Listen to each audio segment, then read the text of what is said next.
Hey everyone, happy Monday.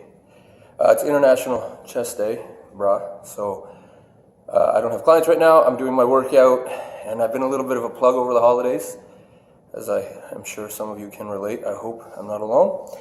But I'm starting to do my bench press, and I'm noticing some issues with my right shoulder, which is not the greatest anyway. I'm pretty internally rotated, so I've done some prep for movement, and it helped a lot, and the clicking and the pain is gone when I bench. So if you notice you're doing your warm-up sets for your bench and you're starting to get some pain, especially up over the top of the shoulder or even deep into your joint here, there are a few things you can do to help alleviate or at least make you move better, so hopefully some of the pain goes away. I have to be very careful with my words. We don't take pain away. We can make your movements more efficient, which may make you hurt slightly less.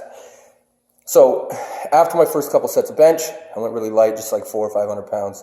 Really light for me, like it's super light. 500 is like, it's warm up. And it didn't feel right. So what I decided to do is, if you think about your bench press, when you're set up, you want that retraction, depression, so that your scapula are not floating against the back of your rib cage, they're set.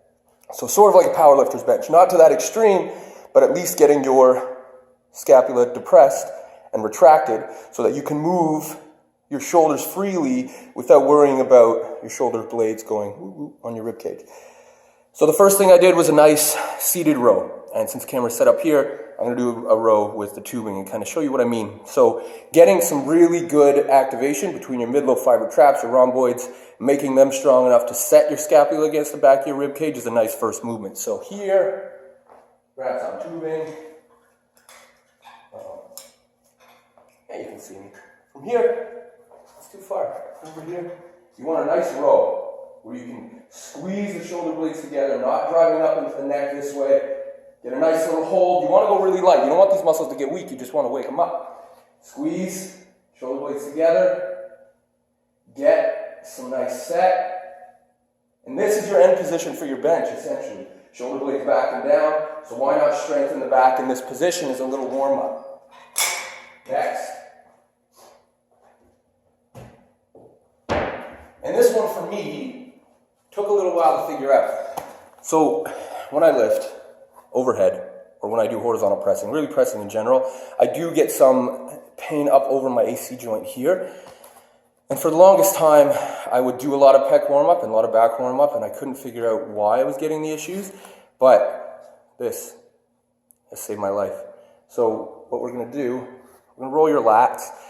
Lats are a massive internal rotator, so if you're trying to get that nice external rotation where you're really set through the shoulder and your lats are not giving up, doing some soft tissue work to them helps a lot. Do you know why? I don't. I have no idea. It just took me a while, trial and error, pain up over the AC joint, roll the lats, freeze up the shoulder a little bit so it moves a little better. If you know more than me and can tell me why, let me know and I will give you a free personal massage.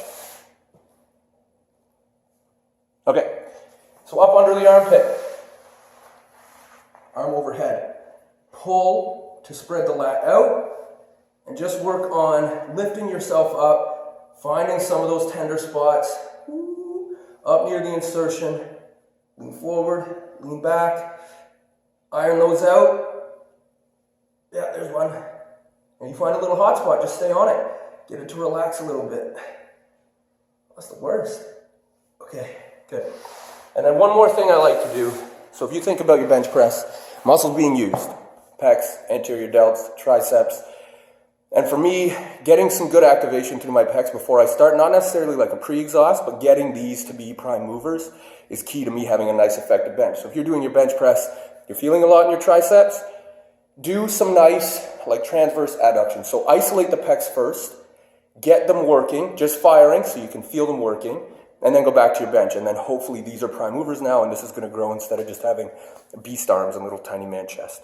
So last exercise, right here. Grab a light piece of tubing, keep your chest up. You're not looking to cave in. You want to make the chest work. So you want to drive here, squeeze, even poke it. Poke your boobie, poke it right here. Here. Make sure it's working. Prime mover. There. And these are the three big things I do before my bench day. So nice little row, set the shoulder blades, get those muscles working in the back to stabilize your scapula, frees up the shoulder, gives you proper movement. Roll your lats, get rid of some of the tissue issues that are through your lats so that you can get a good set and get a nice strong press. Lastly, activate the pecs. Pecs aren't shut off. Shut off is a weird term. Pecs are just maybe not prime movers that day.